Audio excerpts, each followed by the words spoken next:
Live from the world's capital markets, here are the latest financial headlines brought to you by News Factory.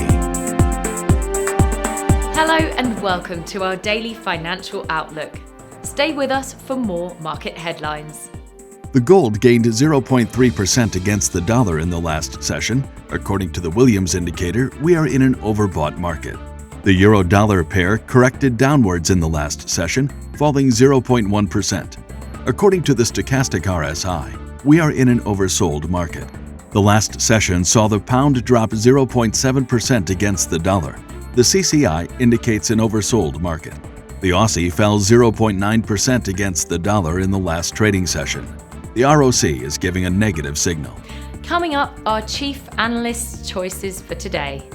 European stocks fell to their lowest in a year, with the DAX and Euro Stoxx 50 indexes closing in a bear market as soaring oil prices spurred concerns that high inflation will hurt economic growth. Cryptocurrency trading platform Coinbase Global Inc. said it blocked over 25,000 wallet addresses related to Russian individuals or entities that it believes to be engaging in illicit activity. Samsung Electronics Company has suffered a cybersecurity breach that exposed internal company data, including source code for the operation of its Galaxy smartphones. Those were today's major economic events, and now moving on to world financial headlines.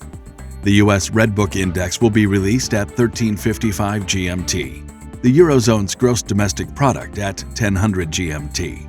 Finland's trade balance at 0700 GMT. Japan's gross domestic product will be released at 2350 GMT. Japan's gross domestic product annualized at 2350 GMT. The UK's BRC like-for-like retail sales at 00 hours and 1 minute GMT. We hope that you've enjoyed Tuesday's financial report. On behalf of all of us here, we wish you a productive trading day.